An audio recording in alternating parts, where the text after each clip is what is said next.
Bismillahirrahmanirrahim. Assalamualaikum warahmatullahi wabarakatuh. Perkenalkan, nama saya Antika Puspasari, NIM 6060119038. Di sini saya akan menjelaskan tentang masalah jalur terpendek. Masalah jalur terpendek terbagi atas dua. Yang pertama yaitu algoritma jalur terpendek. Di banyak bidang seperti transportasi, perencanaan gerakan kartun, desain topologi jaringan komunikasi, dan lain-lain, masalah yang berkaitan dengan menemukan algoritma jalur terpendek.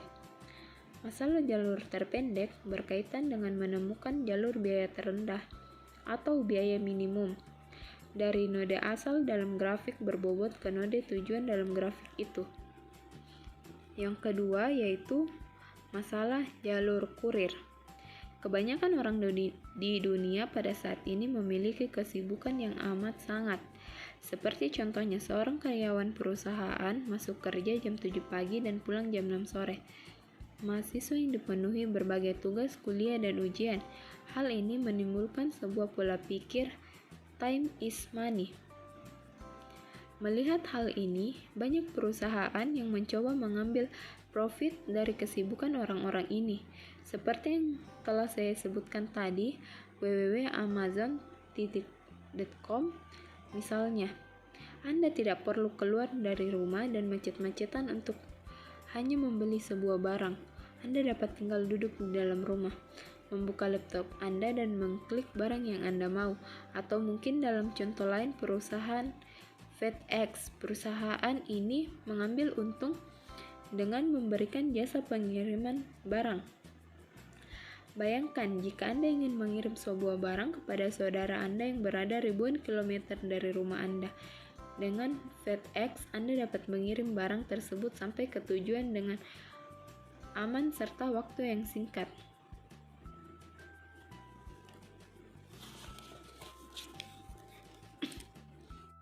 Untuk mencari jalur terpendek dapat digunakan bermacam-macam algoritma.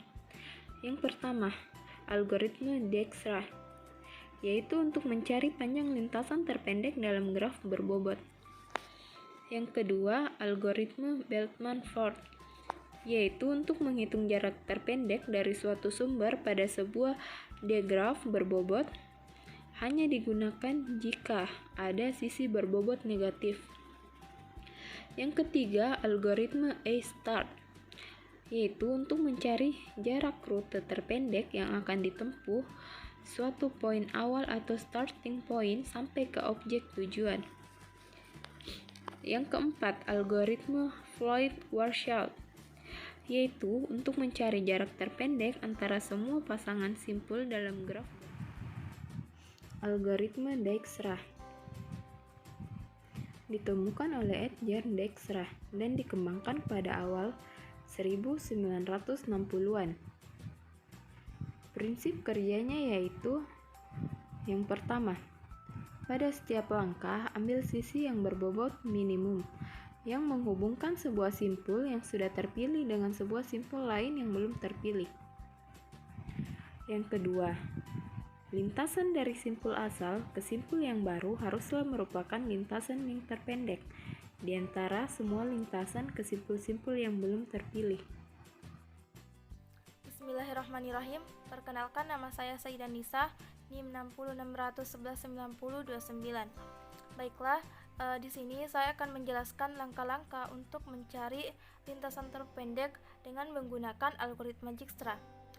Misalkan dalam sebuah graf berbobot, kita akan mencari lintasan terpendek dari simpul A ke simpul E. Maka langkah-langkahnya adalah sebagai berikut. Di sini langkah pertama, kita tetapkan V1-nya sama dengan A dan kita tetapkan ke simpul ini label permanen 0. Kemudian sedangkan simpul yang lain kita tetapkan label sementara tak hingga, di mana tak hingga adalah simbol yang menurut definisi dianggap lebih besar dari bilangan real manapun. Selanjutnya, langkah yang kedua, sampai telah diberi label permanen atau tidak ada label sementara yang diubah di A atau B, maka yang harus kita lakukan yaitu yang pertama, kita mengambil simpul F1 yang paling akhir memperoleh label permanen. Misalnya D. Untuk setiap simpul V yang berdekatan dengan V1 dan belum menerima label permanen, jika D tambah omega V1V kurang dari T label sementara saat ini dari V ke D tambah omega V1V.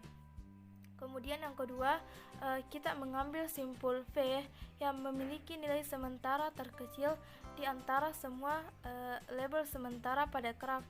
Kita tetapkan V I tambah 1 sama dengan V dan buat label sementara permanen. Jika ada beberapa simpul V yang mengikat untuk label sementara terkecil, buat pilihan apapun. Untuk lebih jelasnya, kita langsung saja masuk ke contoh soalnya. Di sini case-nya adalah sebuah graf A, B, C, D, E, F, di mana masing-masing sisi sudah kita berikan bobot. Jadi graf ini termasuk graf berbobot. Yang mau kita cari adalah bagaimana menentukan lintasan terpendek dari titik A menuju titik F. Dari sumbu A menuju sumbu F, lintasan mana sajakah yang akan kita lalui? Oke, yang pertama kita iniasiasi dulu. Kita mulai dengan langkah pertama, sesuai dengan langkah yang ada di algoritma Dijkstra. Di algoritma Dijkstra, pada step pertama dikatakan bahwa labeli titik A dengan 0. Nah, sekarang kita lihat tabelnya. Di sini simpul V, jadi V-nya adalah A, B, C, D, E, F.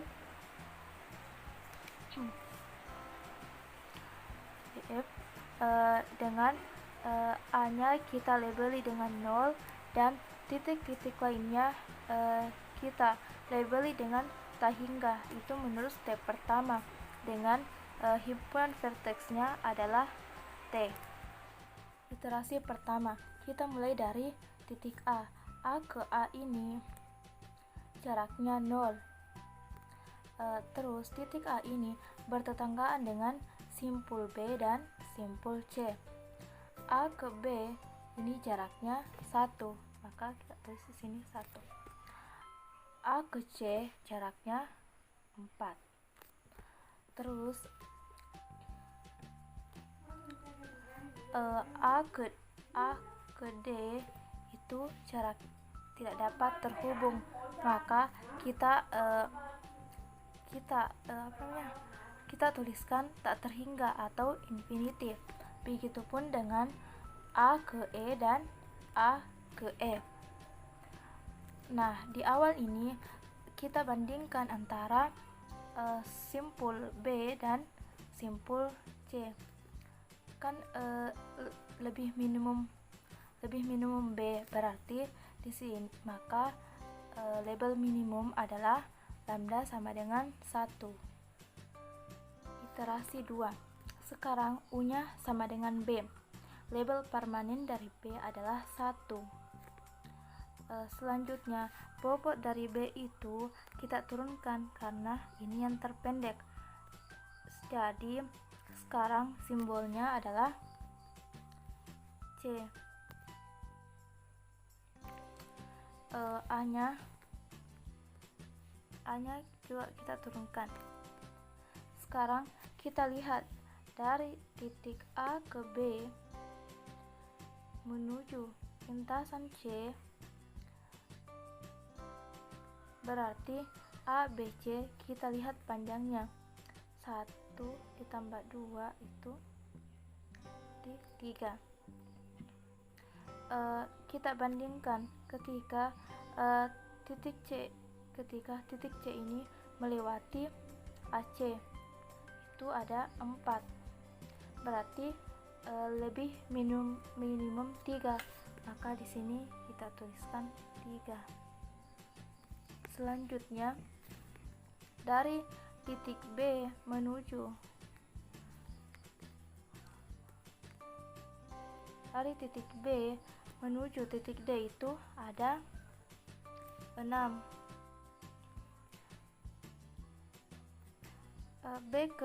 Karena kita mulai dari titik A dan akan berakhir di titik D, maka kita tambah 1. Berarti D-nya di sini 7. Selanjutnya B ke E. B ke E itu ada 5. Nah, kan kita akan lihat nah, sekarang kita lihat titik awal ke titik E melalui titik B itu ada 6. Titik di sini.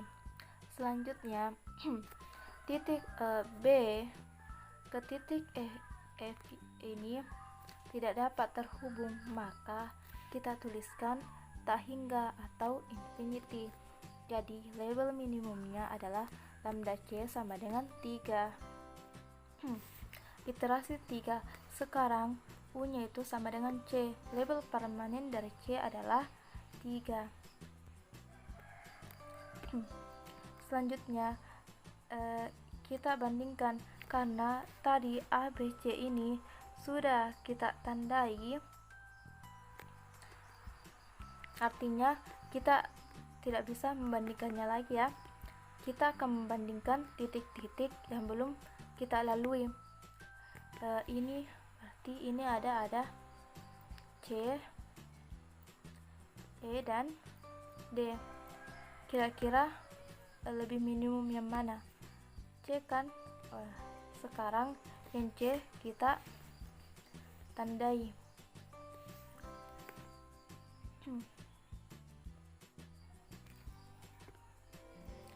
Selanjutnya kita akan melewati titik C. Kita turunkan di sini A dan B. C ke titik B. Selanjutnya titik B dengan melewati titik C itu ada 4 tambah 2 berarti 6. Selanjutnya kita bandingkan ketika titik C melewati ABC ini, lebih minimum yang mana?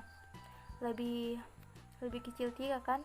Berarti di sini kita tulis C-nya itu 3. Nah, selanjutnya untuk C ke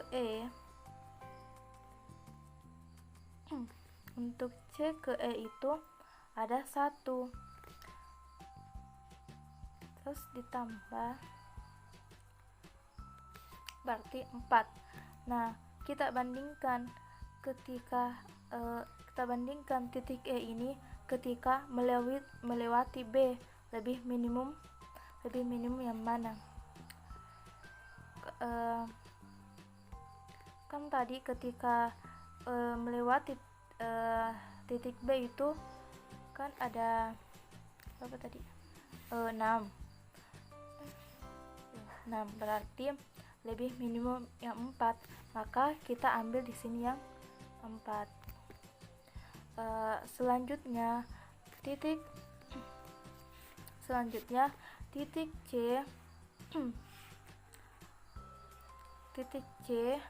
ke titik D itu tidak terhubung, maka kita turunkan saja sini.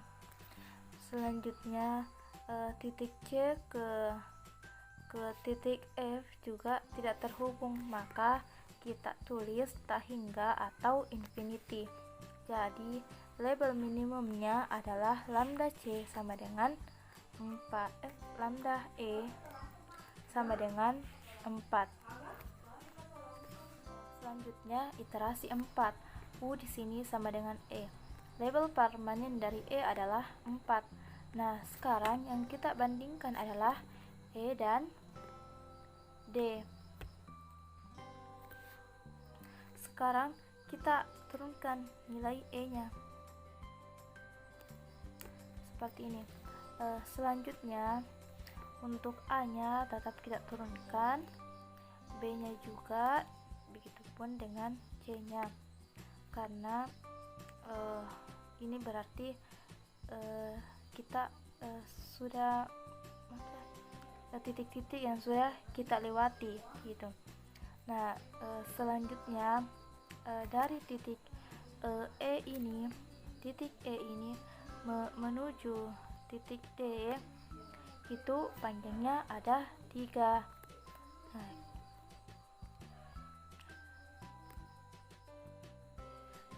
7 kan sama-sama 7, berarti tetap saja kita tulis di sini 7. Terus titik E ke titik F itu ada 7.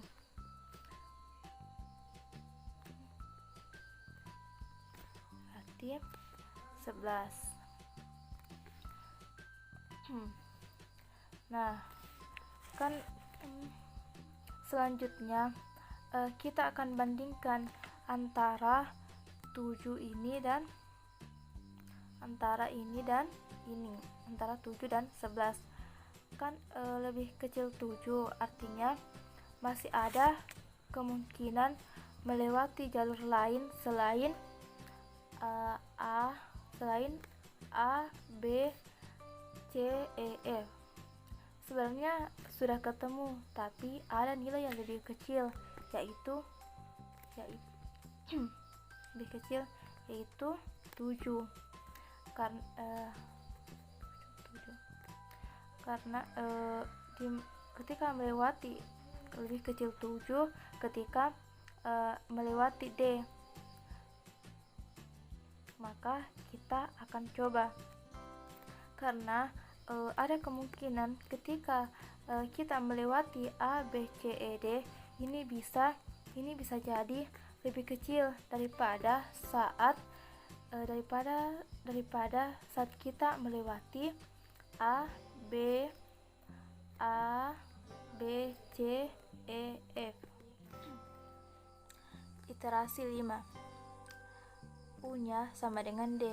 Label permanen D adalah 7. Nah, sekarang kita turunkan D-nya ini.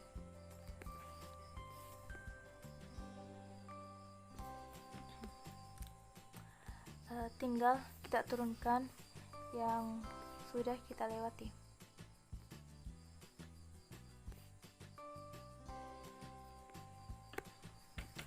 Sekarang dari titik D ke titik F melalui A, B, C, E, D, itu berarti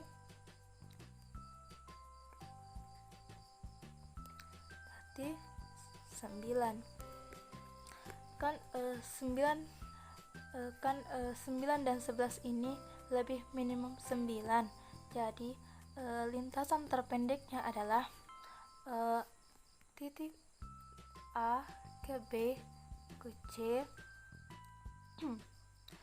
ke E ke D kemudian ke F, seperti ini. Baiklah, selanjutnya akan dijelaskan oleh teman saya. Bismillahirrahmanirrahim. Perkenalkan, nama saya Nur Inaya Anwar, NIM 6061199048. Jadi di sini saya akan menjelaskan contoh kasus dari algoritma Dijkstra. Kita masuk saja ke contohnya. Jadi di sini kita akan menentukan rute terpendek untuk perjalanan antar kota. Pada graf di bawah ini dengan menggunakan algoritma Dijkstra. Ini dia grafnya. Jadi, kita akan menentukan rute terpendek antar kota A ke kota C. Dari kota A ke kota C. Jadi, kita mulai dari kota A. Di sini dari kota A kita akan memilih beberapa. Di sini ada beberapa pilihan jarak, yaitu A ke H dengan jarak 34 km, A ke F dengan jarak 30 km, dan A ke B dengan jarak 33 km. Jadi dari pilihan jarak ini kita akan memilih jarak yang terpendek, yaitu dari jarak A ke F, yaitu 30 km. Dari F kita akan menuju ke titik C dan titik E. Di sini ada beberapa pilihan, yaitu dari jarak F ke C yaitu 60 km, F ke E yaitu 26 km, dan F ke G yaitu 64 km. Dari sini kita memilih rute terpendek, yaitu dari F ke E yaitu 26 km. Jadi dari E kita akan memilih jalur ke E ke D karena merupakan salah satu-satunya simpul yang terhubung. Nah, kemudian kita menuju ke jalur D ke C. Kita sampailah ke titik C. Jadi, total jarak yang ditempuh oleh orang tersebut adalah 97 km dengan jalur A ke F, F ke E, dan E ke D menuju ke C. Kemudian kita beralih ke sini. Jadi, dalam representasi graf, warna merah ini pada sisi graf menunjukkan jalur terpendek menurut algoritma Dijkstra. Ini kita lihat A ke F, F ke E ke D, dan D ke C. Jadi, kelemahan dari algoritma ini adalah semakin banyak titik maka akan semakin memakan waktu proses perjalanan, dan jumlah titik akan menentukan tingkat efektivitas dari algoritma Dijkstra. Kemudian kita masuk ke algoritma Floody-Warshall. Nah, algoritma Floody-Warshall merupakan contoh sebuah contoh penerapan dari pemrograman dinamis yang diperkenalkan oleh Robert Floody pada tahun 1962. Adapun tahap-tahap pengerjaannya yaitu yang pertama membuat tabel matriks jarak setiap titik, yang kedua membuat tabel matriks jalur yang ingin dilewati, yang ketiga jika hasil penjualbelahan dari DIK dan DIJ lebih kecil dari DIJ, maka ganti nilai DIJ menjadi DIK ditambah DKJ. Kemudian langkah keempat yaitu lakukan berulang sampai sebanyak verteksnya. Kemudian langkah kelima menentukan jarak terpendek dari hasil perhitungan dengan menggunakan rumus DIJK sama dengan WIJ jika K sama dengan 0 dan min DIJK kurang 1, DIJK kurang 1 jika K lebih besar sama dengan 1. Baiklah, itu dia pemaparan materi saya. Terima kasih. Bismillahirrahmanirrahim. Perkenalkan, nama saya Vita dengan NIM 60600119018. Di sini saya akan menjelaskan contoh tentang algoritma Floody-Warshall.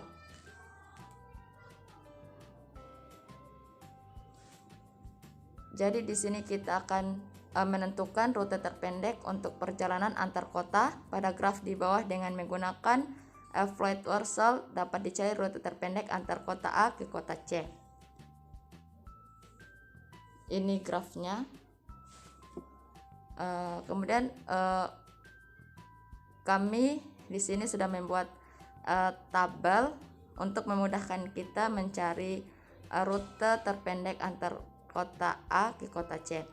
Jadi untuk K sama dengan 1 itu baris pertama dan kolom pertama. Jadi di dalam tabel untuk baris pertama dan kolom pertama kami sudah menandai dengan warna kuning. Jadi untuk kolom pertama dari A ke A sama dengan 0. Kenapa jarak dari A ke A sama dengan 0? Karena secara horizontal itu akan bernilai 0 sebab dia kembali lagi ke titiknya. Kemudian A ke B 33, A ke C infinity, Kenapa di sini dikatakan infinity?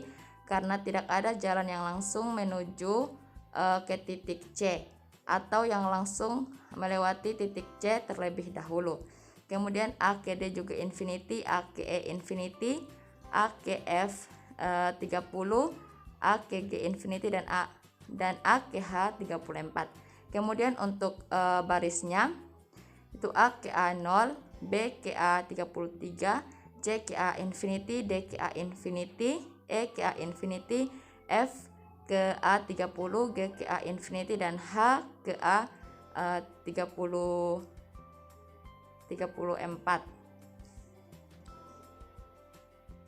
Kemudian untuk K sama dengan 2 itu baris kedua dan kolom kedua.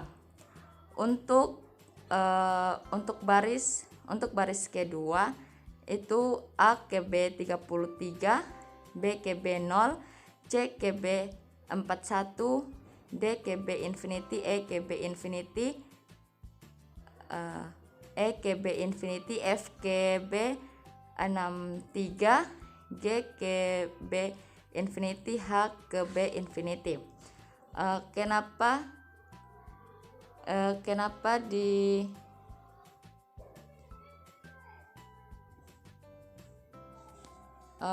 di sini hasilnya 63? Karena di dalam baris pertama tadi kita mencari nilai terpendek dari baris pertama tadi.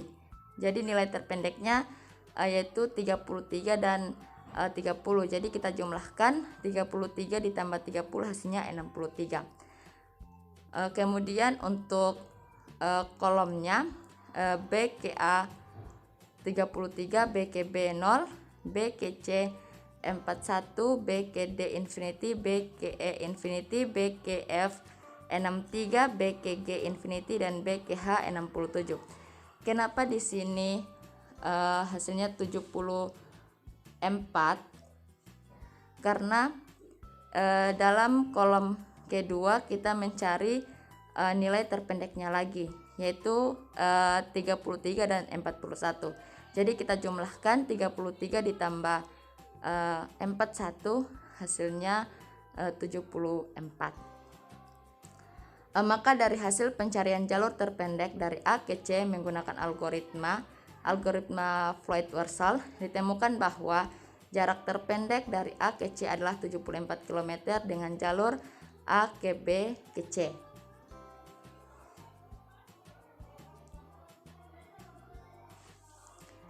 Atau dengan cara lain, tahap yang akan kita lakukan sebelum jalan, kita harus menghitung seluruh jalur yang menuju kota yang akan kita tuju.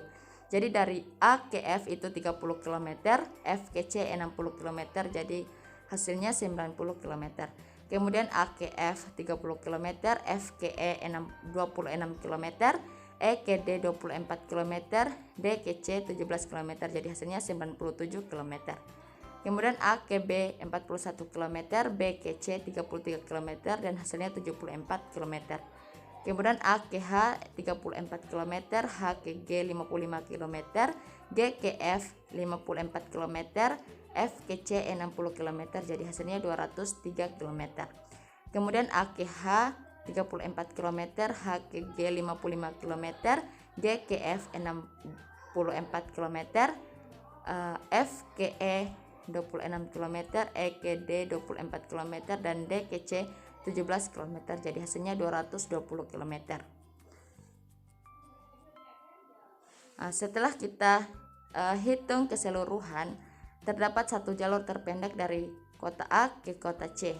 Jadi di sini kita dapat melihat bahwa jalur terpendek dari kota A ke kota C adalah jalur A ke B ke C dengan total jarak 74 km. Nah, dengan demikian dapat disimpulkan bahwa dari kedua cara yang digunakan, metode mencari jalur terpendek dengan menggunakan algoritma Floyd-Warshall lebih efektif dibanding menggunakan algoritma Dijkstra. Perkenalkan, nama saya Rizka Amalia dengan NIM 606111903. Saya dari kelompok 1. Kali ini saya akan menjelaskan tentang masalah jalur kurir. Masalah yang sering kita hadapi dalam pengantaran barang, salah satunya mengenai rute dan waktu yang digunakan dalam pengantaran barang. Setiap jasa pengiriman di seluruh dunia pasti akan mencari sebuah metode yang dapat menambah efisiensi waktu dan penghemat bahan bakar pengiriman. Oleh karena itu, kali ini masalah jalur kurir menggunakan dua metode, yaitu metode yang pertama, metode uncolony system, dan yang kedua yaitu metode minimum spanning rate. Tetapi saya akan menjelaskan metode yang pertama, yaitu metode uncolony system. Metode uncolony system ACO merupakan teknik probabilistik untuk memecahkan masalah perhitungan dengan menemukan jalur terbaik melalui graf.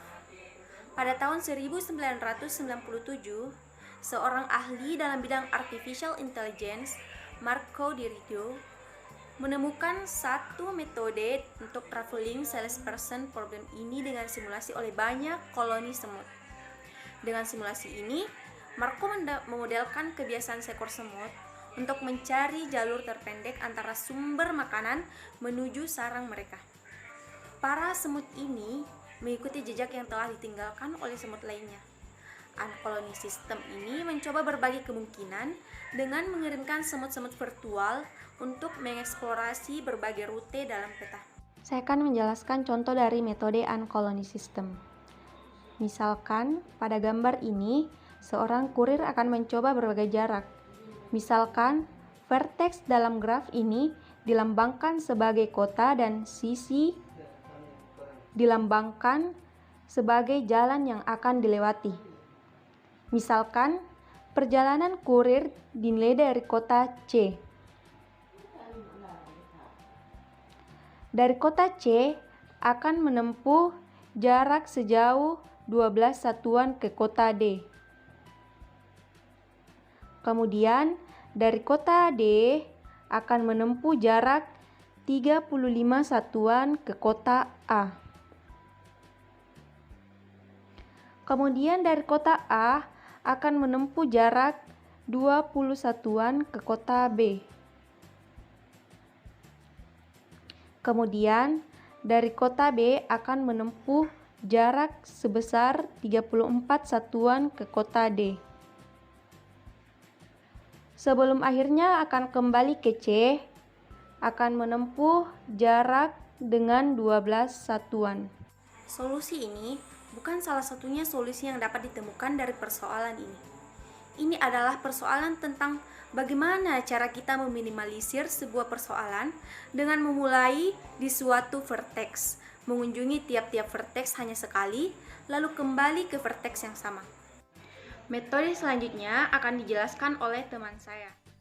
Nama saya Aditya Irawan dengan NIM 60600119074 dari kelompok 1. Di sini saya akan memaparkan materi tentang minimum spanning tree. Minimum spanning tree dibagi menjadi dua bagian. Yang pertama, algoritma prim, yaitu sebuah algoritma dalam teori graf untuk mencari pohon rentang minimum untuk sebuah graf berbobot yang saling terhubung. Bila graf tersebut tidak terhubung, maka graf itu hanya memiliki satu pohon rentang minimum untuk satu dari komponen yang terhubung. Dan yang kedua itu ada algoritma Kruskal, yaitu algoritma dalam teori graf yang menemukan suatu pohon rentang minimum untuk terhubung dalam graf berbobot. Contoh kasus, misalnya seorang kurir ingin mengantarkan suatu barang dari kota A menuju kota F dengan terlebih dahulu melalui kota B, C, D, dan E. Dengan menggunakan algoritma prim atau algoritma Kruskal, kita dapat menentukan jarak minimum dari kota A menuju ke kota F. Dengan minimum spanning tree, kita dapat meminimalisir jarak yang ditempuh dari kota A menuju ke kota F dengan memilih jarak terpendek di tiap kota. Setelah kurir mengantarkan barang dari kota A ke kota F, setelah sampai di kota F, ia akan diberikan barang lagi. Misalnya, diantarkan ke kota G, H, dan I. Sebelum akhirnya ia sampai di kota asal, yaitu kota A. Kembali mengantarkan barang ke kota G, H, I, kembali menggunakan spanning tree, sehingga dapat meminimalisir jarak yang ditempuh. Mungkin sekian dari saya, lebih dan kurangnya mohon dimaafkan. Assalamualaikum warahmatullahi wabarakatuh.